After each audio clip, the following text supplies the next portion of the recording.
En el nombre del Padre, y del Hijo, y del Espíritu Santo. Amén. Queridos amigos, vamos a hacer la lección divina del texto de San Marcos, capítulo 1, versículos 40 al 45. Dice así: Vino a Jesús un leproso, le suplicó y arrodillándose le dijo: Si quieres, puedes limpiarme. Entonces Jesús, movido a compasión, alargó la mano, lo tocó y le dijo: Quiero, sé sano. Al punto le dejó la lepra y quedó sano. Y amonestándolo, le despidió luego y le dijo: Mira, no digas nada a nadie, mas anda a mostrarte al sacerdote y presenta por tu curación la ofrenda que prescribió Moisés para que les sirva de testimonio. Pero él se fue y comenzó a publicar muchas cosas y a difundir la noticia, de modo que Jesús no podía ya entrar ostensiblemente en una ciudad, sino que se quedaba afuera en lugares despoblados, y acudían a él de todas partes. Muy bien. Entonces, este texto corto que tenemos hoy para hacer lección divina nos habla de un leproso que le suplica la curación. Jesús le cura y luego Jesús le amonesta diciéndole que no diga nada a nadie y que se presente al sacerdote y presente allí la ofrenda por su curación. No voy a entrar aquí a hablar del tema de la ofrenda de la curación, pero pueden leer eso en Levíticos 14, 2 al 32, donde está la ley sobre el sacrificio que deben presentar los que se curan de la lepra y todo el tema de las leyes respecto de la lepra.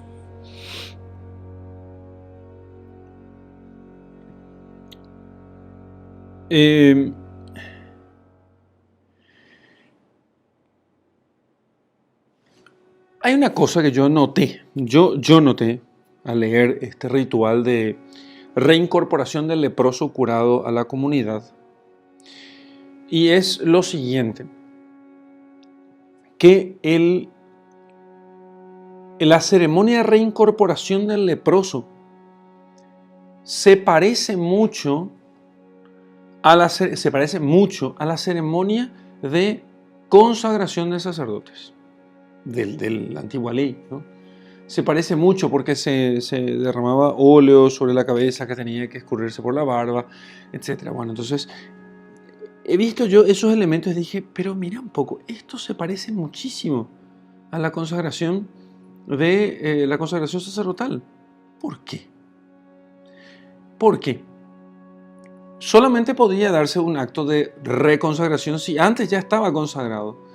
Y de hecho, lo que hizo Dios con el pueblo de Israel es separarlo de todos los otros pueblos y reservarlo para sí mismo, para que ese pueblo le diera un culto agradable.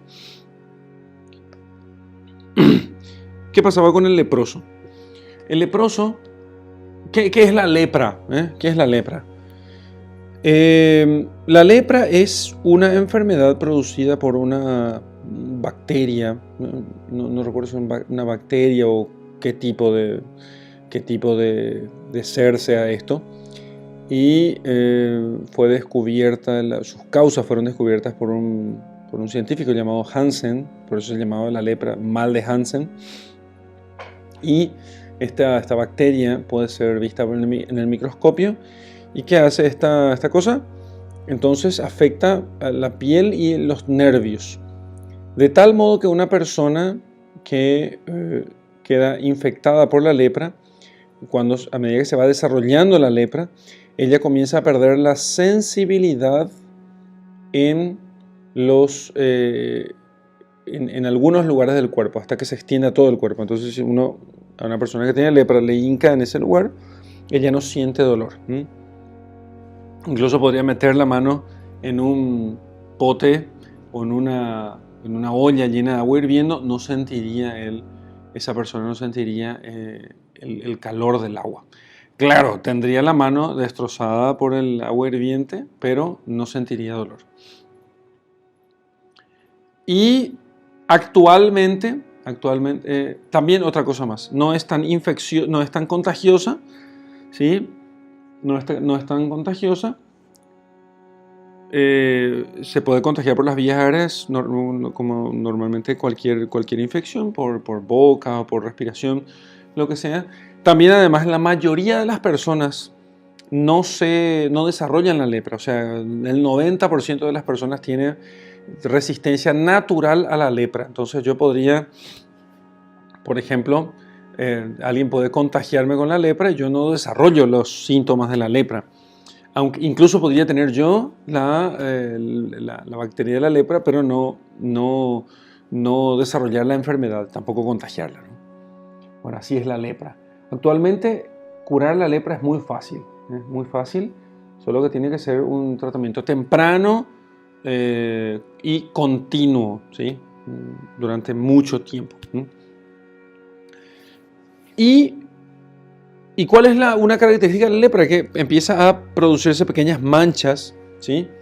Y incluso puede también suceder que si la lepra se desarrolla de tal modo que algunas partes del cuerpo pueden terminar cayéndose, produciéndose mutilaciones en el cuerpo. Entonces, la imagen de un leproso puede ser una cosa, puede llegar a ser espantosa, ¿no? Entonces, un leproso podía no tener la nariz, una mano, un brazo, una oreja que se les terminaba cayendo. Entonces aquella imagen era una imagen espantosa, ¿sí? Casi como un zombie, diríamos nosotros hoy, ¿no? Un zombie. Un muerto en vida. Bueno, ¿quiénes son los muertos en vida? Los muertos en vida son los pecadores, ¿sí? Y entonces la lepra simboliza el pecado por eso, ¿sí? Quien nunca ha visto un leproso, bueno, si ustedes dicen, bueno, ¿cómo es un leproso? Bueno, el leproso se parece bastante con los zombies. Si vieron ustedes toda la serie, que hay películas de zombies por todas partes y todo el mundo se hizo muy devoto de The Walking Dead, por ejemplo.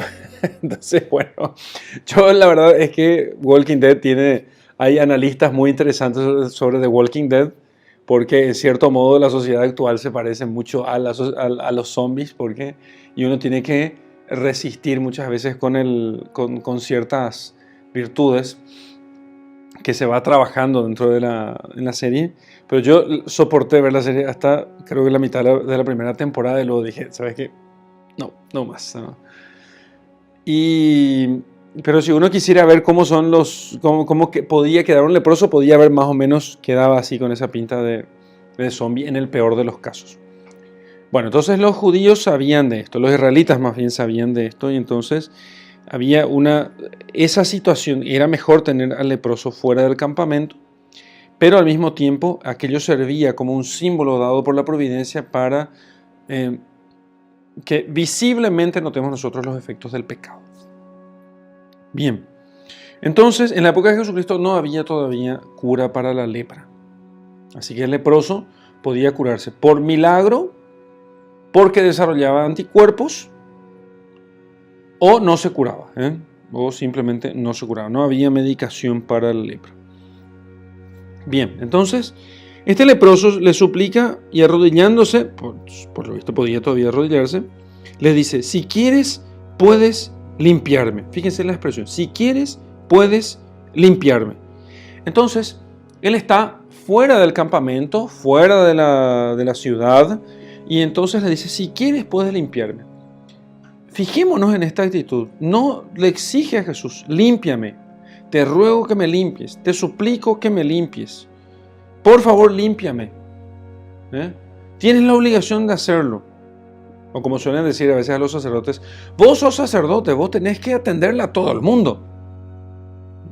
Yo te pongo la exigencia a vos de que vos tenés que atenderle a todo el mundo.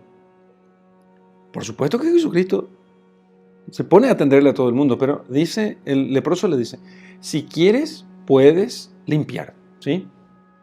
Entonces, y Cristo, claro que responde, quiero, queda limpio, ¿no? Quiero, queda limpio. Entonces, Sin embargo, la actitud del leproso no es de exigencia de Dios.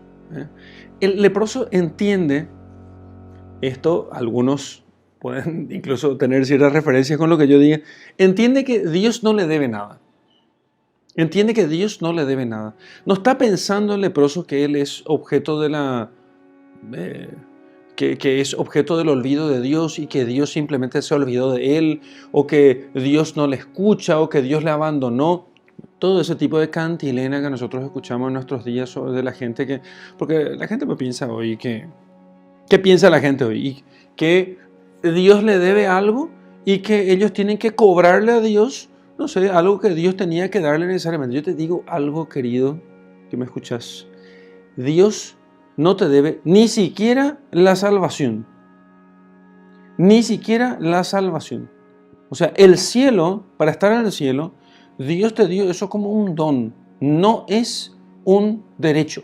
El cielo no es un derecho. Hay algunas herejías por ahí que dicen que el cielo es un derecho, incluso dentro de la teología católica, pero eso no es cierto. El cielo no es un derecho.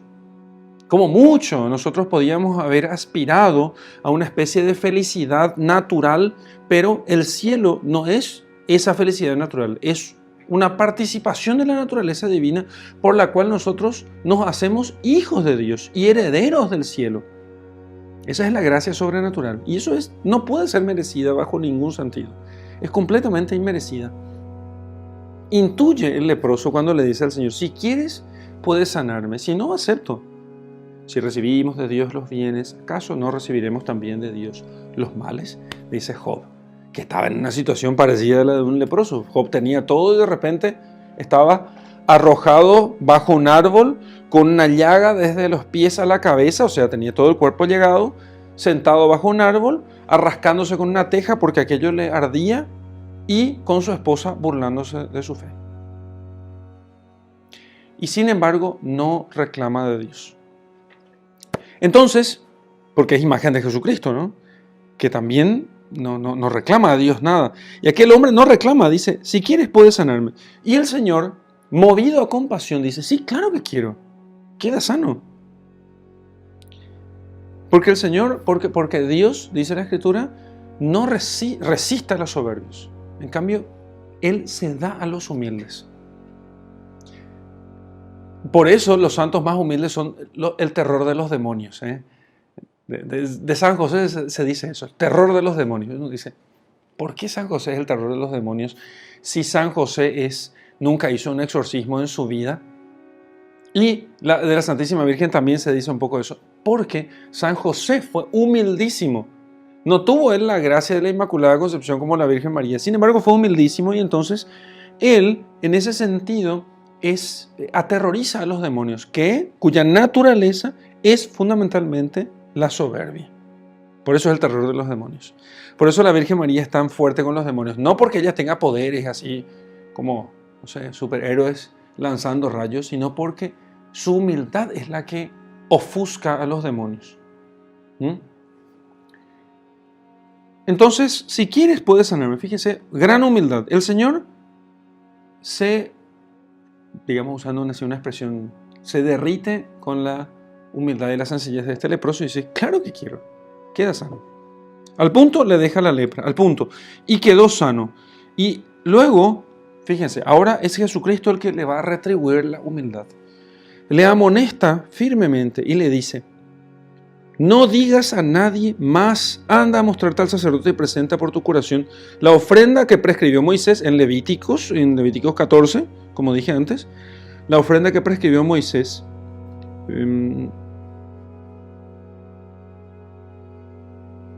para que les sirva de testimonio.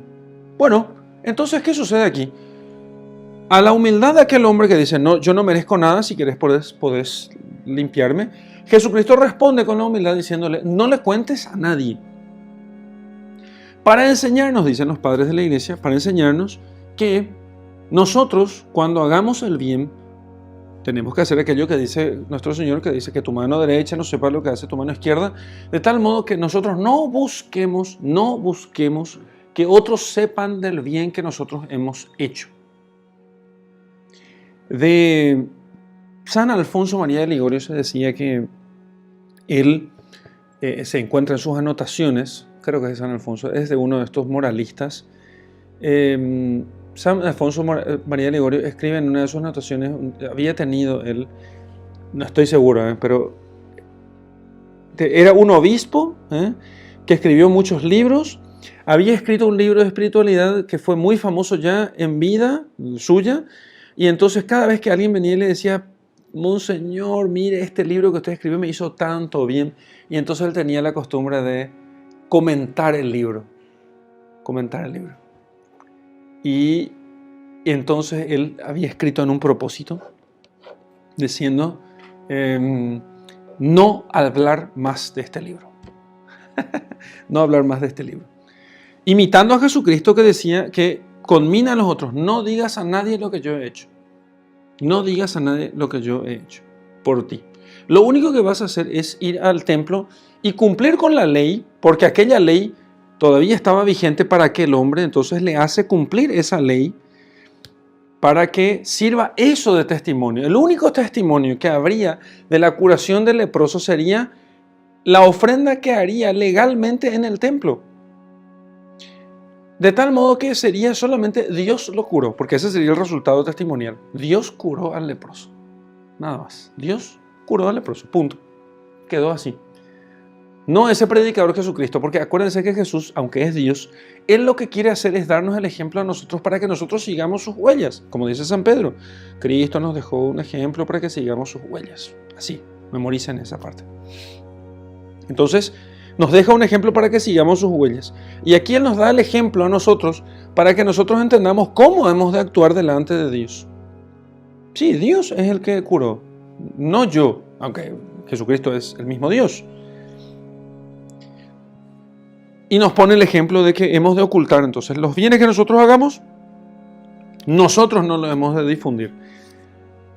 Y aparece algo aparentemente contradictorio, que aparentemente se contrapone a la cuestión, porque este hombre, entre comillas, muchas comillas, desobedece a Jesús y hace exactamente lo contrario de lo que hace, lo que le pide nuestro Señor. O sea, se va y le cuenta a todo el mundo. Dice: pero él se fue y comenzó a publicar muchas cosas y a difundir la noticia, de modo que Jesús no podía ya entrar ostensiblemente en una ciudad, sino que se quedaba afuera en lugares despoblados y acudían a él de todas partes. Ese tema de predicar en el desierto fue una cosa buena para Jesucristo. De hecho, él tenía mucho más espacio y exigía que las personas pudiesen hacer una especie de peregrinación o retiro antes de llegar hasta él. Porque Dios sabe siempre sacar cosas buenas de los males. Pero los padres interpretan esta aparente contraposición diciendo que no solamente Cristo obró bien, sino que también aquel leproso curado, ex leproso, obró bien. Porque si bien nosotros hemos de siempre pedir a los demás y no desear, o sea, pedir que no se publiquen las obras buenas que nosotros podemos hacer, y aún no desear que se publiquen esas obras buenas, nosotros en cambio tenemos que sí predicar de lo que Dios haga de bien. Nosotros sí tenemos que predicar de lo que Dios haga de bien. Nosotros no hemos de callar. Entonces aquel hombre, podríamos decir, fue movido por el Espíritu Santo y no desobedeció a Jesucristo, sino que movido por el Espíritu Santo, él hizo lo que Jesucristo le había mandado. Él Cristo le dice: no hables a nadie, y él, como para que él cumpla con la virtud de la humildad, y aquel hombre, en cambio, sí habla de lo que Dios ha hecho en él por medio de Jesucristo, y con eso él cumple con el mandato de ir por todo el mundo y anunciar la buena nueva a toda la creación. De tal modo que nosotros tenemos este discurso en el cual nos enseña Jesucristo que, en primer lugar, nosotros no hemos de buscar la fama nuestra, y en segundo lugar, hemos nosotros de publicar y anunciar las obras que el Señor ha hecho, que en eso consiste alabar a Dios y la alabanza divina. Hasta aquí, hermanos, entonces, la lección de este texto de hoy.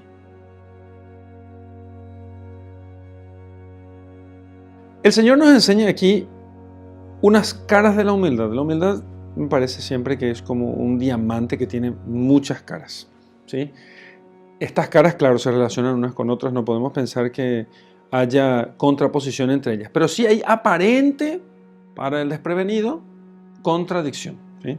Entonces, y empezando por el final de la lectura, hay aparente contradicción entre la humildad del...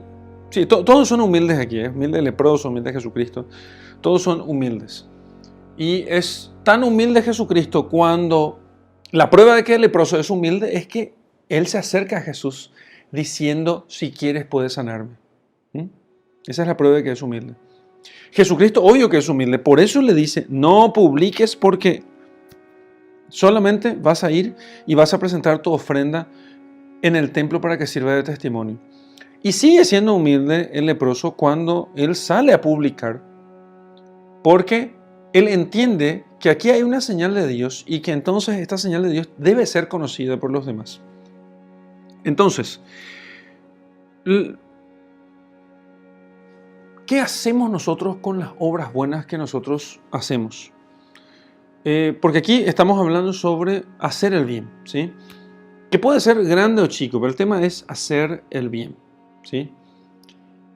Al hacer el bien, nosotros tenemos que entender que hay gente, pongamos el ejemplo para que podamos entender a qué vamos a aplicar en este caso podemos aplicar de 1000 modos, pero voy a aplicar por esta vía. Nosotros entendemos muchas veces que cuando hacemos el bien, estamos nosotros ganando un cierto mérito, ¿sí? Cierto mérito, y merecemos. Y ciertamente, si nosotros hacemos un bien en estado de gracia, tenemos lo que se llama méritos sobrenaturales. Esos méritos sobrenaturales sirven, es una moneda, digamos así, que sirve única y exclusivamente para ganarnos el cielo, ¿sí? Evidentemente, una sola de estas moneditas, un solo mérito, significa que podemos entrar al cielo. La cuestión es qué grado de gloria vamos a tener en el cielo. No vamos a entrar en esos detalles teológicos, pero digamos en qué piso vamos a estar en el edificio del cielo una vez que lleguemos allá. Pero esa moneda no sirve para nada más. No estoy diciendo que nosotros podamos cobrarle algo a Dios. Estoy usando una imagen súper, hiper, archi, mega, duper imperfecta. Súper imperfecta, para que no aparezca ahí un teólogo a criticarme después de esto. Entonces, algún mérito tenemos nosotros cuando hacemos una obra buena en estado de gracia. Pero esta moneda no sirve más que para bienes sobrenaturales, ¿sí? Lo que pasa con nosotros es que nosotros muchas veces pensamos que esto también sirve para otras cosas. Y no es incomún encontrar gente que dice, mira, yo me esforcé por mi familia, por mi amiga, por fulano, por mengano, por sultano, me esforcé por ellos, hice tal cosa, recé por ellos y así me pagan. Así me pagan. Entonces estas personas piensan que merecen una cierta paga por el bien que hacen. No entienden que el bien que nosotros hacemos no merece ninguna paga. Es la razón de nuestra existencia. Nosotros existimos para hacer el bien a los demás. Esa es la razón de nuestra existencia, conforme al estado de vida, a nuestro rol dentro de la sociedad, a la función que nosotros hemos de cumplir, pero no es algo que merezca reconocimiento. El mundo inventó, en el mundo hay un sistema de reconocimientos para estos méritos, pero digamos así que eso no es propiamente así. ¿Qué sé yo? Yo pienso en... He hecho un montón de cosas en mi vida, ¿sí? Y allí tengo algunos pocos, tampoco es nada demasiado grande, algunos reconocimientos que no están colgados en la pared de mi oficina y nunca van a estar colgados en la pared de mi oficina. Ni me interesa, ni cuando empecé lo que tenía que hacer no estaba pensando en ello. Pero el mundo ha creado un sistema de reconocimientos para poder reconocer y no es que esté mal, está bien hacerlo, ¿sí? Está bien porque sirve de modelo, sirve de ejemplo aquellos reconocimientos. pero no los hacemos por ellos, ¿sí? Un héroe, un gran benefactor de un pueblo, de una ciudad, la ciudad tiene que reconocer sus méritos. La ciudad tiene que reconocer sus méritos. Pero el héroe, el benefactor, no lo hace por ese reconocimiento. Fíjense cómo se dan estas dos cosas, ¿sí? La ciudad, el pueblo, el beneficiado tiene que reconocer los méritos de aquel que le hizo el bien. Pero el que hizo el bien no lo busca, no busca ese reconocimiento. Está bien que nosotros hagamos el monumento a nuestros héroes. Está bien y es muy necesario porque nuestra sociedad, nuestros niños, nuestros jóvenes, tienen que ver que el heroísmo es posible, que el sacrificio vale la pena. Pero no se hace eso para el que hace. Es necesario que entendamos nosotros que el héroe no lo hace por reconocimiento. Ningún héroe lo hace por reconocimiento. Si el héroe tuviera el reconocimiento propiamente, el aplauso, el agradecimiento de la gente como meta principal, no lograría, porque si esa es la meta principal, entonces él no lograría hacer el bien. Su corazón estaría puesto en otra cosa. Nosotros le debemos todo a nuestro Señor Jesucristo y Él no lo hace eso, fíjense, lo hace por el Padre. Cuando somos nosotros los que le agradecemos a Jesucristo, ni siquiera le agradece el Padre, Él lo hace por obediencia al Padre. También pensemos en los apóstoles, pensemos nosotros en los santos que hicieron obras de caridad, a los cuales en toda la cristiandad se ha dedicado numerosísimos, incontables monumentos. En todos los pueblos y ciudades cristianas hay algún monumento a gente que hizo el bien a otros. Pero ninguno de ellos, estoy seguro, ninguno de ellos ha hecho eso por ese reconocimiento que el pueblo le dio después. Nosotros tenemos que reconocer la grandeza de aquellos que hicieron el bien y que nos sirven a nosotros de modelo. Pero los que hacen el bien no lo hacen para que otros le reconozcan. Es más, en la medida de lo posible, su grandeza consiste en que ellos hagan considerando que es posible e incluso probable que nunca nadie les reconozca nada. Que nunca nadie les reconozca nada. Conozco a sacerdotes muy buenos, muy incomprendidos y perseguidos que se merecerían un buen monumento. Y sin embargo, no hacen, porque se ve por sus palabras, por sus consejos, por sus pedidos, por el modo como consideran aquello que ellos están haciendo, que ellos no solamente no buscan nada, sino que además procuran que la gente no los idolatre, ni les tenga ninguna reverencia que pueda apeligrar ese tesoro que ellos están guardando para sí mismos. Porque una vez que ese tesoro se desparrama afuera, se desparrama en un corazón que busca propiamente el honor y la gloria por sí mismo. El honor y la gloria por sí mismo. Y no el bien que se puede hacer. Ese es el ejemplo que nos pone Jesucristo aquí. Claro que quiero. Si quieres, Señor, sáname. Claro que quiero. Quedas curado. No le cuentes a nadie esto. Que nadie sepa. No vayas a salir hablando de mí por allí. Lo que vas a hacer es, en cambio, dar el sacrificio en el templo y entonces eso va a servir de testimonio. Sí, por supuesto, Señor. Agradezco a Jesús que me ha curado de todas mis dolencias. Y entonces Jesús no se queja por eso, pero queda en el desierto y allí termina recibiendo mucho más gente, que es lo que Él quiso, porque unos versículos antes Él le dice a Pedro, ¿para qué he venido a este mundo? He venido para predicar. Vamos a las aldeas alrededor. Y entonces Él recibe mucho más gente. ¿Entienden? Entonces tenemos esta cuestión. Jesucristo no busca el aplauso de los hombres, hace el bien sin buscar el aplauso de los hombres. Los hombres, en cambio, reconocen su grandeza. Ahonda un poquito más en este tema del reconocimiento de las grandezas de otros. Nosotros no hemos de buscar digamos así, la gloria del mundo, que es lo que en la Escritura la gloria del mundo consiste en que los otros nos aplaudan. Sin embargo, hemos de procurar hacer el bien. Y quiero ahondar un poquito más aquí en la cuestión del reconocer el bien que los demás han hecho, ¿sí? hay que gastar cero energías en buscar nuestro reconocimiento. Hay que gastar muchas energías en reconocer el bien que objetivamente, si existe algún bien, han hecho los demás, ¿sí? Miren ustedes, por ejemplo, cómo los pueblos de la antigüedad se derrochaban dinero y riquezas en construir monumentos.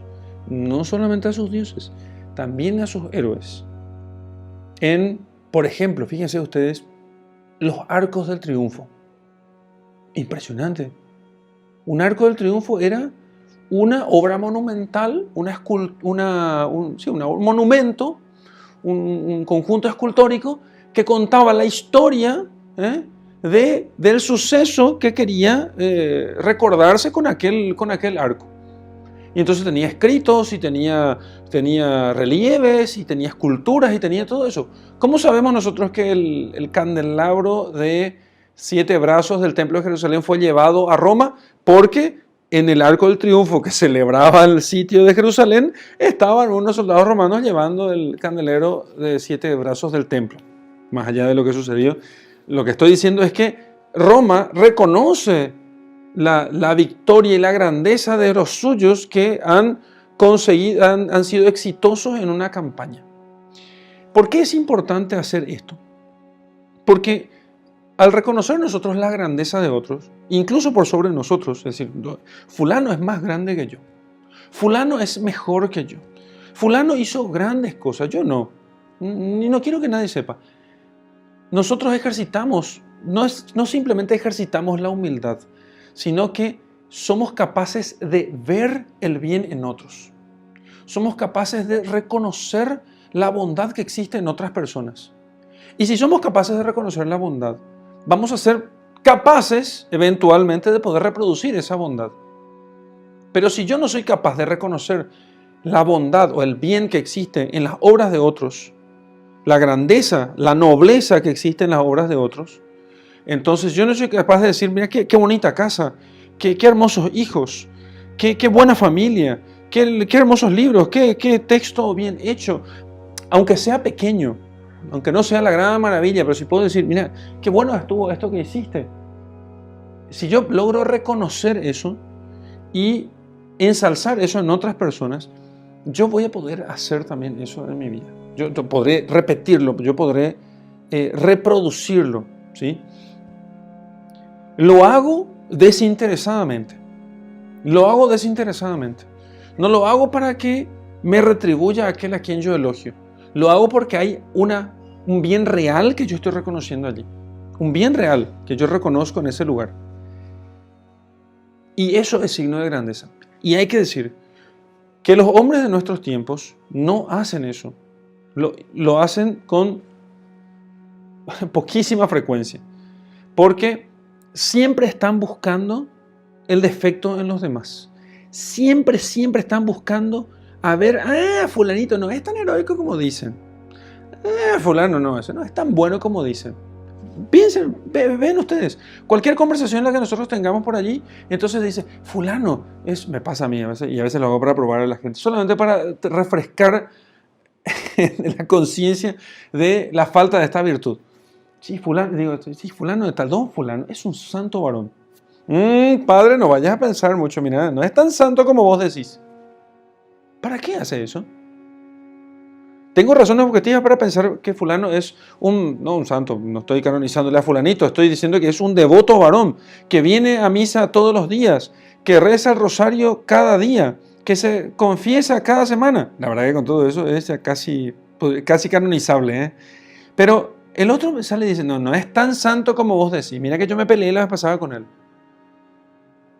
¿Entendés? Fíjense qué alma mezquina, ¿entendés?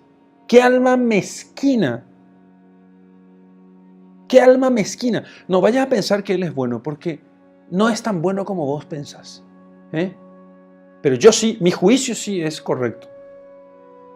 Mi juicio sí es correcto. Casi se parece al demonio, ¿eh? Porque Dios de una obra pequeña de una obra pequeñita la agranda en el hombre. Y el demonio hace exactamente lo contrario. Un mal pequeño lo agranda. Un mal pequeño él lo agranda. Exactamente lo que hace el demonio es eso. Por eso es importante que nosotros, a la luz de este evangelio, que desarrollemos esa capacidad de poder ver el bien en los demás. Yo no estoy diciendo que aquí salgas a elogiar a cuantos se te crucen en el camino, ¿entendés? Lo que estoy diciendo es que tenemos que ser capaces de ver el bien en los demás. Y si no se nos pregunta, y si no es necesario, y si no es nuestro oficio, nunca hablar del defecto de los demás, del mal que los otros pueden hacer, salvo que esa persona puede hacer un mal a la otra persona, entonces tengo que advertirle. Pero si no, no, como el caso este. Mira, fulano, qué devoto es. No es tanto como vos decís, padre. ¿Cuál es la necesidad de hacer eso? Ninguna necesidad. Ninguna necesidad. Es simple envidia. Porque no quiere que se reconozca el bien en los demás. Y el que no reconoce la bondad que existe, por mínima que sea, en los otros, nunca será capaz de reproducir el bien en él mismo. Ese es el que siempre va a estar reclamando para sí el mérito de cosas que incluso son insignificantes. Aquel tipo de devoto nunca va a reclamar para sí gloria, porque todo lo va a referir a Dios. Y este que se pasa, va a decir del otro, no es tan santo como vos decís, este tipo lo que va a hacer es reclamar aún la más pequeñísima cosa.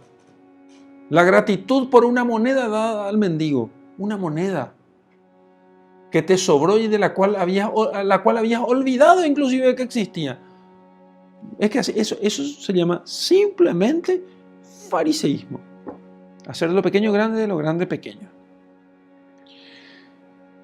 Entonces lo que vamos a hacer es pedirle a Dios que nos conceda la gracia de que nosotros sepamos reconocer la bondad de los demás y que no pidamos nada para nosotros, sino que hagamos el bien sin esperar nada a cambio.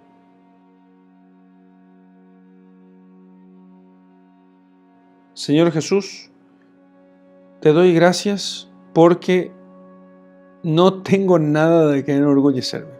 Al contrario, si quieres puedes sanarme. Si quieres, Señor, puedes darme las gracias que te pido, los dones que te suplico. Si quieres, Señor.